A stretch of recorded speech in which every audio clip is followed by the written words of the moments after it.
तो डिजिटल आजादी की स्कूल में मैं लाइव डिजिटल मार्केटिंग सिखाता हूं हर मंगलवार। 12 हफ्तों की ये लाइव ट्रेनिंग होती है, जहां हमारे हर स्टूडेंट को डिजिटल मार्केटिंग इन डेप्थ सिखाया जाता है प्रैक्टिकली, ताकि वो अपनी जिंदगी में इस नॉलेज को इंप्लीमेंट कर सकें। मैं सिखाता सबको हूं, लेकिन इंप्लीमेंट सिर्फ वो लोग कर पाते हैं जिनका माइंडसेट बहुत स्ट्रांग है, जो हाईली मोटिवेटेड है, हाईली डिसिप्लिन्ड है, और जिनके अंदर सचमुच वो आग है अपनी जिंदगी को बदलने की। मेरी फर्स्ट बैच इस लाइव ट्रेनिंग की, जो अप्रैल, मई और जून 2022 में कंडक्ट की गई, 400 स्टूडेंट्स उसमें उस बैच में थे। लेकिन जब मैंने टेस्ट ली तो इस टेस्ट में जो पास हुए वो सिर्फ 6 विद्यार्थी थे, जिन्होंने अपने हाथों से खुद अपना पूरा डिजिटल इकोसिस्टम कंप्लीट किया। और जो ये कंप्लीट कर पाता है उन्हें हम कहते हैं डिजिटल रचयिता, क्योंकि ये डिजिटल इकोसिस्टम रचना जानते हैं। They are the creators. और इन्हीं 6 स्टूडेंट्स में जो फर्स्ट रचयिता बने वो हैं राकेश गुप्ता जी। तो it's my honour to today introduce you all to Rakesh ji. Rakesh ji, आपका स्वागत है इस स्टूडेंट इंटरव्यू में। नमस्कार सर, और उन सभी को मेरा नमस्कार जो मुझे देख रहे। Thank you so much Rakesh ji, thank you so much for making the time. आपने समय निकाला और आप यहां आए, थैंक यू सो मच। मैं रचयिता आप कैसे बने ये तो पूछने ही वाला हूं, लेकिन हम आपकी कहानी जानना चाहते हैं। राकेश गुप्ता कौन है, कहां से आता है, और डिजिटल मार्केटिंग करने से पहले अपनी जिंदगी में क्या कर रहा था, थोड़ा इसके बारे में बताइए। सर, मैं रहने वाला उत्तर प्रदेश की राजधानी लखनऊ शहर का हूँ। एजुकेशन मेरी एमबीए है।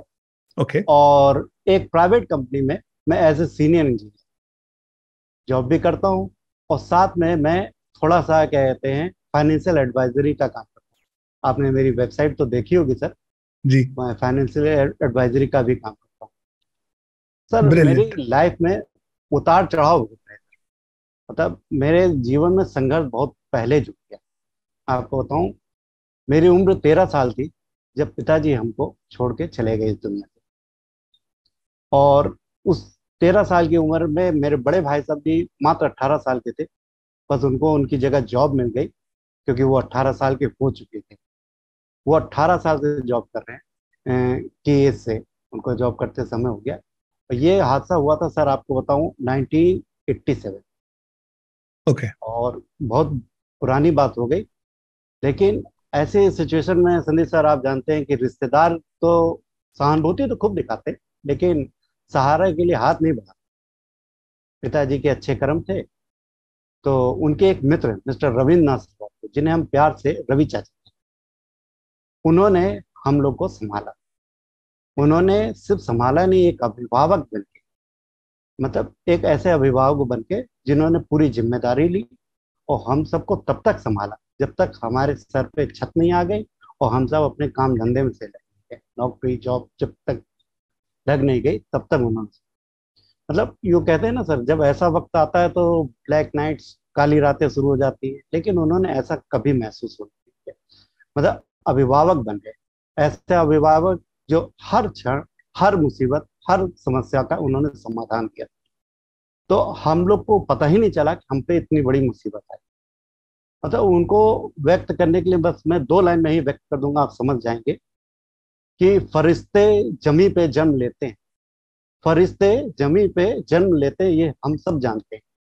मैंने तो देख भी लिया और मेरी मुलाकात भी थी। तो सर, वो फरिश्ता ही बन के आए। ऐसे समय, ऐसी सिचुएशन में अगर कोई कंधे पर हाथ रख देता है तो नैया पार हो जाती है। तो आज उनकी वजह से सर मैं आपके सामने हूं।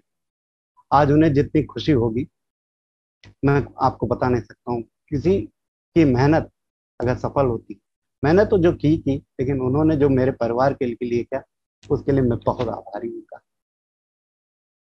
उसके बाद तो सर सो नाइस। जिंदगी यूं ही चलती रही। और मैं 1993 में सर मैंने ग्रेजुएशन किया था। उसके बाद एक्चुअली मेरे दिमाग में चल रहा था कि भाई साहब के ऊपर से अपना बोझ हटाऊं, बोझ हटाऊं, तो मैं जल्द से जल्द जॉब पाना चाहता था। तो जॉब करने के चक्कर में मैंने तुरंत क्या कहते हैं, रिजल्ट भी नहीं निकला था मेरा ग्रेजुएशन का, मैंने जॉब पकड़ी। अबे जॉब करते करते क्या कहते हैं, कुछ दिन बीते थे तो मेरे भाई साहब का ट्रांसफर हो गया। तो जब ट्रांसफर हो गया तो क्या कहते हैं, माता जी के लिए कोई रह नहीं गया। बीच वाले भाई साहब फैक्ट्री में काम करते थे, बड़े वाले भाई साहब गवर्नमेंट जॉब में थे, तो मुझे जॉब छोड़नी पड़ी। अब जो आदमी पैसा कमा लेता है तो सर कुछ ना कुछ तो करेगा ही। तो ज्यादा दिन के लिए नहीं, उनका 1 साल के लिए ट्रांसफर हुआ था। तो 1 साल में उस दौर में सर क्या कहते हैं, एक प्रोडक्ट बहुत फेमस हुआ था, प्लास्टिक के कर्टेन्स, फ्रिज, टीवी के कवर्स, और इस तरह की बहुत चीजें फेमस हुई थी। तो मैं और मेरा दोस्त दिल्ली से सामान लाते थे और उसको घर घर जाके बेचते थे सर। और सर सामान तो बहुत महंगा नहीं था, लेकिन उसका वजन बहुत ज्यादा था। शाम को कभी कभी हम लोग देखते थे हमारे यहाँ पे शर्ट्स पे ब्लड लग जाता था, यानी कंधे छिल जाते थे, छाले पड़े। तो फिर उस पे हम लोगों ने बेल्ट वेल्ट बांध के कुछ उपाय निकाला। तो इस तरह के भी दौर से गुजरे हैं हम लोग, सब काम किया है, ऐसा नहीं, घर घर जाके काम किया है। फिर जॉब करने लगे। अब एक्चुअली मैं ग्रेजुएशन के बाद सीधे जॉब पे आ जाने के बाद तो मेरे मैं जहाँ जॉब करता था, मिस्टर अमित सिन्हा जी थे डायरेक्टर साहब, उनसे बात होती थी तो वो कहते थे कि राकेश, अगर तुम्हें कुछ बढ़िया करना है, कुछ आगे बढ़ना है, तो एक स्किल होनी चाहिए, कोई प्रोफेशनल कोर्स करो। अब मेरे पास साधारण ग्रेजुएशन डिग्री थी तो उससे तो बात बनती नहीं। मार्केटिंग जॉब बहुत मिल रही थी लेकिन वो नहीं हो पा रहा था सर जो चाहिए था। तो फिर मैंने उसके बाद हार्डवेयर और नेटवर्किंग का कोर्स किया था। उस वक्त हार्डवेयर नेटवर्किंग कोर्स करने के बाद मुझे एक टेक्निकल जॉब से थोड़ा सा तरक्की हुई। फिर मैं उनसे मिला तो उन्होंने कहा नहीं, अभी बात नहीं बनी, अभी तुम्हें एक प्रोफेशनल डिग्री लेनी। तो फिर मैंने एमबीए किया और 2013 में सर मेरा जाके एमबीए पूरा इन टाइम किया मैंने। तो मैं 1993 से लेके 2013, यानी 20 साल का अंतर मैंने उस 20 साल के बाद भी किया। तो निरंतर अपने आप को क्या कहते हैं, मैंने एक जगह लिखा भी है सर कि improvement is a process not a syllabus, की 4-5 किताबें पढ़ी आपका इम्प्रूवमेंट हो जाएगा। आपको लगातार अपने आप को इम्प्रूव करने के लिए कोशिश करते रहे। तो वही मैंने किया।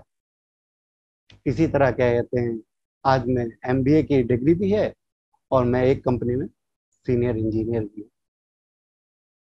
वाह राकेश जी, वाह, इट इज सो इंस्पायरिंग। एक छोटी सी शुरुआत, लेकिन कंसिस्टेंटली जब एफर्ट्स किए जाते हैं और सही एटमॉस्फियर जब उसे मिल जाता है, तो ये बढ़ता ही नहीं है, ये कंपाउंड होता है। और इस कंपाउंडिंग की जो रिजल्ट है वो आज आप हो, जिसने इतने चैलेंजेस को इतनी छोटी उम्र में फेस किया। लेकिन वहां से आई एम सो थैंकफुल आपके उन चाचा जी के लिए कि जिन्होंने आपको ये सपोर्ट किया। जी जन्म देने वाला भी बाप होता है, लेकिन जब इस तरह से कोई पाल पोस के बड़ा करता है, तो मेरी नजरों में उनका ओहदा बायोलॉजिकल पिता बहुत, से कम नहीं। बिल्कुल बिल्कुल सर, अगर वो ना होते तो सर मैं आज आपके सामने। इट इज सो बिल्कुल। इंस्पायरिंग। और फिर आपकी मेहनत, 20 साल का स्ट्रगल, जॉब्स करना, अपने आप को कंटिन्यूअसली अपग्रेड करना, ये ये जरूरी एक है ऐसा इसमें फैक्टर तो। है राकेश जी जो आमतौर पे लोग नहीं समझ पाते। मैं खुद नहीं समझ पाया था। मैंने अपना जब एजुकेशन खत्म किया था 2001-2002 में, उसके बाद से लेकर 2020 तक 19 साल मैंने कोई पढ़ाई नहीं की, अपने आप को अपग्रेड नहीं किया। और जब कोविड आया तब समझ में आया कि अब ये करना जरूरी है। तो इतना समय हम बर्बाद कर देते हैं, अपनी अपनी लाइफ में अपने अपने कामों में बिजी हो जाते हैं, लेकिन बहुत बाद में जाकर समझ में आता है कि ये कितना इंपॉर्टेंट है, कंटिन्यूअसली अपने बिल्कुल। आप को अपग्रेड करना कितना इंपॉर्टेंट है। तो आपको सल्यूट है, हैट्स ऑफ टू यू कि आप ये कर रहे हैं और आज भी अपने आप को अपग्रेड कर रहे हैं। मुझे बताइए राकेश जी, जॉब कर रहे हैं, नेटवर्क और हार्डवेयर में आप एक्सपर्ट हैं, एमबीए कर चुके हैं, मार्केटिंग का अनुभव है, इतना अच्छा सब कुछ चल रहा है, फिर डिजिटल मार्केटिंग क्यों? सर उसकी सबसे बड़ी वजह यह है कि एक आपसे जुड़ने के बजाय मैं बताता हूँ, मैं एक आर्टिस्ट हूँ, मैं एक पेंटर हूँ। मैं अभी आपको कुछ अपनी पेंटिंग शो करता हूँ और उसके बाद बात आगे बढ़ाते हैं। जी। ठीक है सर, शायद आप लोग को कुछ साफ दिख गया। वाह, ब्यूटीफुल। ये आपने बनाई है अपने हाथों से? Yes sir, yes sir. वाह वाह, फैंटास्टिक।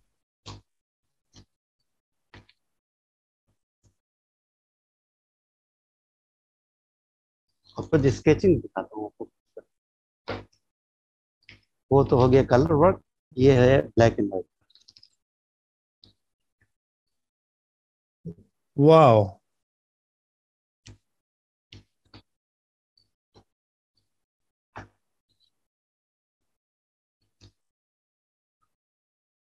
ब्यूटीफुल ये मैंने ब्यूटीफुल। बनाई थी 2004 में, 30 सितंबर 2000। 30 सितंबर सर बहुत इम्पोर्टेंट डेट है मेरे लिए। Yes, excellent excellent Rakesh ji. देखिए। हम्म।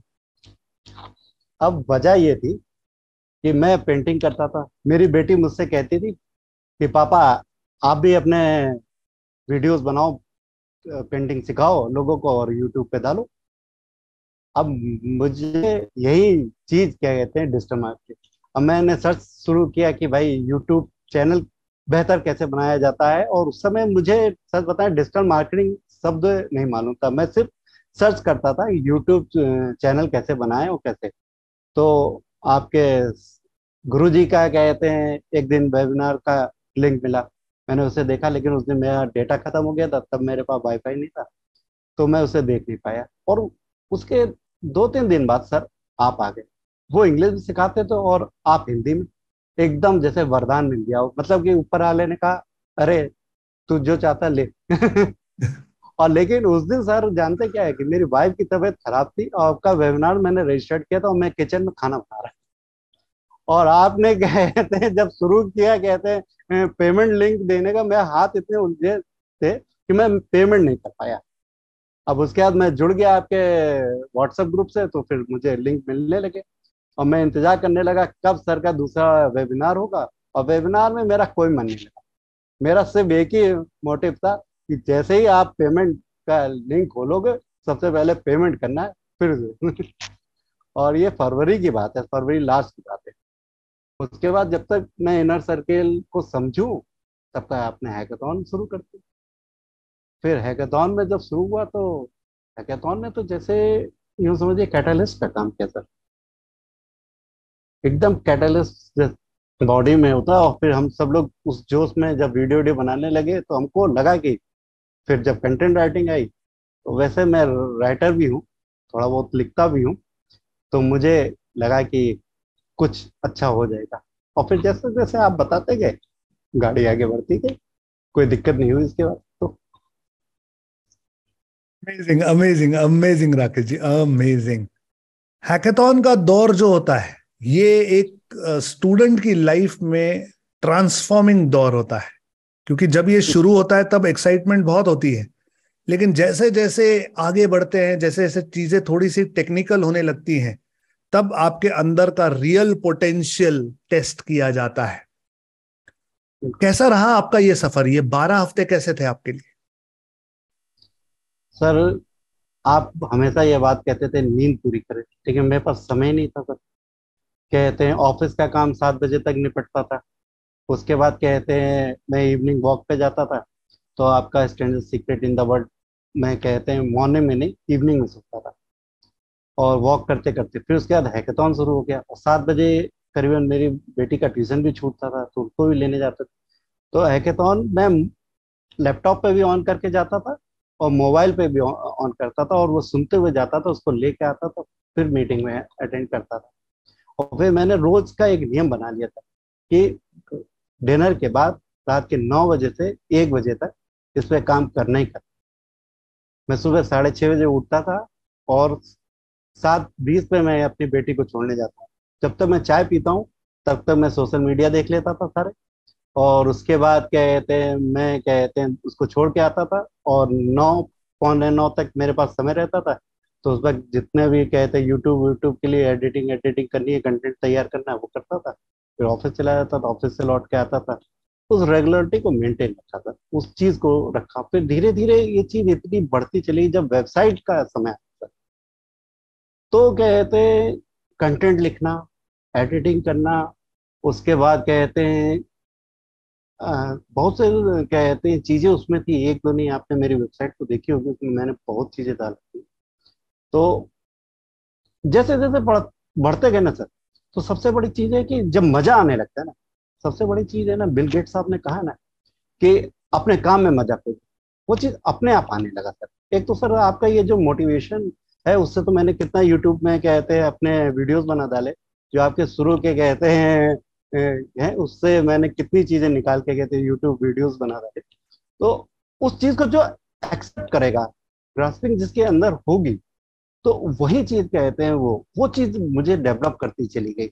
उसमें मुझे अपना काम में मतलब एक मतलब मुझे देखना पड़ता था यार, 1 बजे का अलार्म लगाना पड़ा मुझे कि भाई आप सो जाओ वरना नहीं दिक्कत हो जाएगी क्योंकि कल तो इस तरह स्टेप बाय स्टेप बढ़ते चले गए सर। और फिर उसके बाद पता ही नहीं चला सर। बस लास्ट जब आपने वो सबमिट करने के लिए दिया तो देखा कि कहते हैं मेरा इंस्टाग्राम क्या कहते हैं 100 फॉलोअर्स नहीं थे। और कहते हैं फिर वहां पे एक बार लगा, अरे यार ये क्या किया, इसको कैसे छोड़ छोड़ दिया मैंने। और मेरे 56 फॉलोअर थे।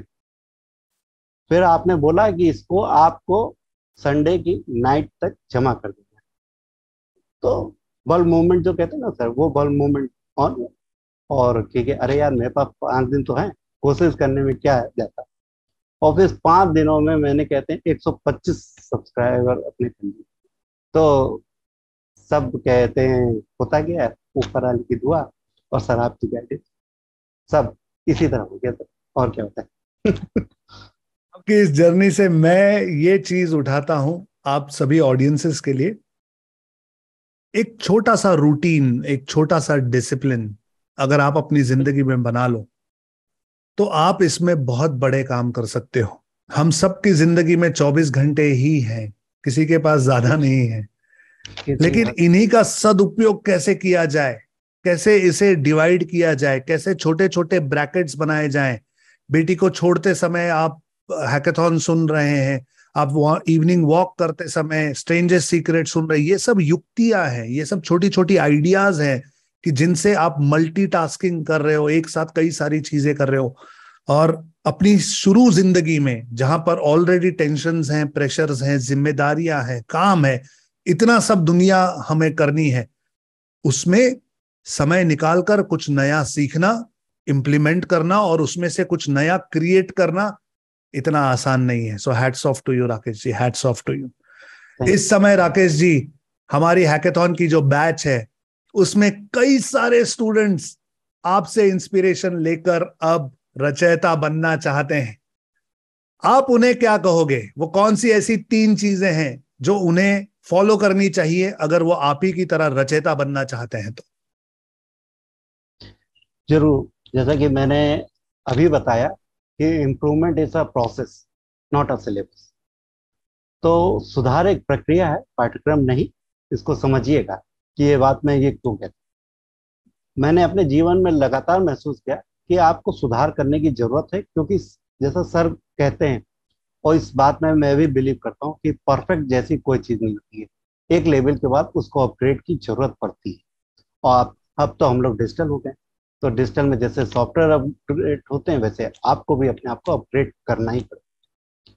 तो पहली बात मैं आप लोगों को बताना चाहूंगा, जब आप कंटेंट राइटिंग करें, तो कंटेंट राइटिंग को जब भी आप कोई कंटेंट लिखें, तैयार करें, तो उसको 24 घंटे बाद फिर चेक, उसके बाद फिर 24 घंटे बाद चेक करें।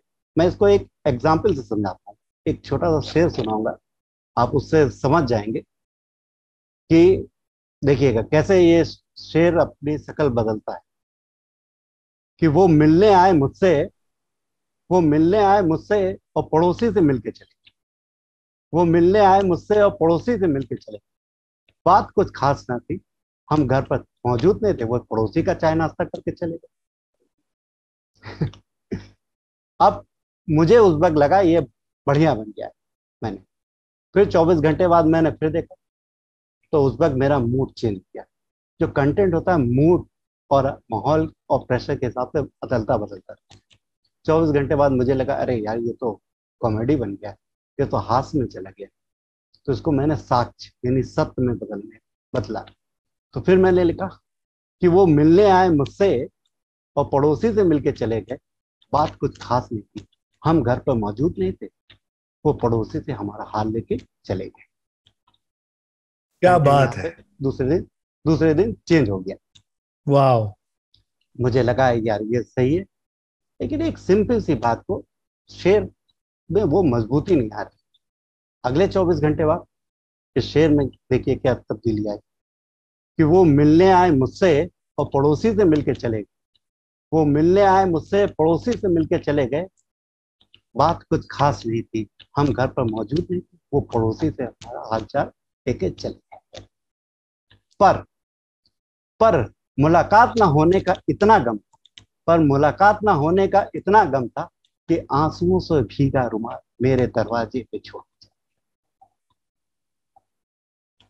तो कंटेंट इसी तरह डे बाय डे इम्प्रूव होता है।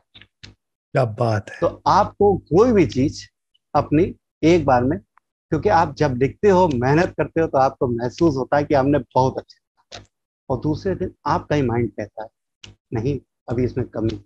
आप उसको लाख बार पढ़ोगे लेकिन का की भी गलतियां नहीं खोज पाओगे, क्योंकि उस बार आप थक चुके होते, आपका माइंड थक चुका होता है। उसको 24 घंटे बाद फिर क्या कहते हैं, आप टेस्ट चेक करिए, फिर नेक्स्ट 24 घंटे बाद 3 टेस्टिंग के बाद परफेक्ट अपने आप कंटेंट आपको मिलेगा। ये एक कंटेंट राइटिंग का तरीका मैं बताऊं। अब दूसरा बात करते हैं प्रेजेंटेशन। हमारा प्रेजेंटेशन हर चीज में अच्छा होना चाहिए। जब हम डिजिटल दुनिया में आ गए हैं, इकोसिस्टम बना रहे हैं, तो वेबसाइट, अभी सर शायद आपने वेबसाइट बनाना नहीं सिखाया होगा इन लोग को, लेकिन मैं बता देता हूँ कि वेबसाइट जब बनाए तो उसमें जो फर्स्ट पेज होता है उसमें, वैसे मेरी वेबसाइट पे मेरा है, मेरी वाइफ की फोटो है, लेकिन कोशिश करिए कि आप अपने शॉप, अगर आप मान लीजिए आप क्या कहते हैं ज्वेलरी की शॉप करते हैं, तो ज्वेलरी में सबसे इंपॉर्टेंट, सबसे जो कीमती होता है वो हार होता है। तो वो हार आप वो लगाएं जो आपकी शॉप पे अवेलेबल है। ये नहीं कि आपने कहीं से फोटो चुनी और लगा दी। हो सके अपने घर की महिला को किसी को मॉडल बना दीजिए, कोई दिक्कत नहीं। आपकी खुद की वाइफ वो जब वेबसाइट है तो उस पर कुछ भी डाल सकते हैं, बेहतर है सुंदर तरीके से डाल। और वहीं पे आप पहले पे, अगर देखिए गोल्ड में क्या होता है कि गोल्ड पे तो डिस्काउंट होता नहीं, सिर्फ मेकिंग पे होता है, तो मेकिंग का डिस्काउंट वहीं फ्रंट पे होना चाहिए। उसके बाद आपकी शॉप कैसी दिखती उसका होना चाहिए। फिर उसके बाद कैटेगरीज होनी चाहिए कि आपके यहाँ क्या क्या मिलते हैं, वो कैटेगरीज क्लियर होनी चाहिए। फिर नीचे स्टेप बाय स्टेप बढ़े, पेज बाय पेज बढ़े। तो प्रेजेंटेशन इतना अच्छा होना चाहिए, जैसे कि आप जैसे ज्वेलरी की आप कोई वेबसाइट बना रहे हैं तो उसमें 2 कलर सबसे इंपॉर्टेंट है, एक ब्लैक एक डार्क मैरून। ये बैक के लिए बहुत इंपॉर्टेंट कलर है, ध्यान रखिएगा। कलर्स को आप अपने कंप्यूटर से चेक भी कर सकते हैं, और सर ने एक तरीका बताया कलर्स उठाने का, तो वो कलर उठा लिए, वरना आप कलर मैक्स करके सर्च करिएगा तो कलर आपको मिल जाएंगे। अभी आप सीखेंगे स्टेप बाय स्टेप, जब आप सीखेंगे तो आपको ये सारी चीजें आसान लगेंगी, अभी आपको थोड़ा कठिन लगेगी। जो तीसरा सबसे इंपॉर्टेंट चीज है वो आपको सर ने पहले दिन ही दी थी दोस्तों, वो है आपकी personal clarity sheet. Personal clarity sheet में जो लास्ट क्वेश्चन है कि आप किसी कैफे में बैठे हैं और लोग आपके बारे में चर्चा करें, सर सबसे पहले मैंने वही बोला, कौन अपने बारे में बुरा सुनना चाहेगा। तो उसके लिए आपको उस जैसा बनना तो पड़ेगा ना, मेहनत तो करनी पड़ेगी।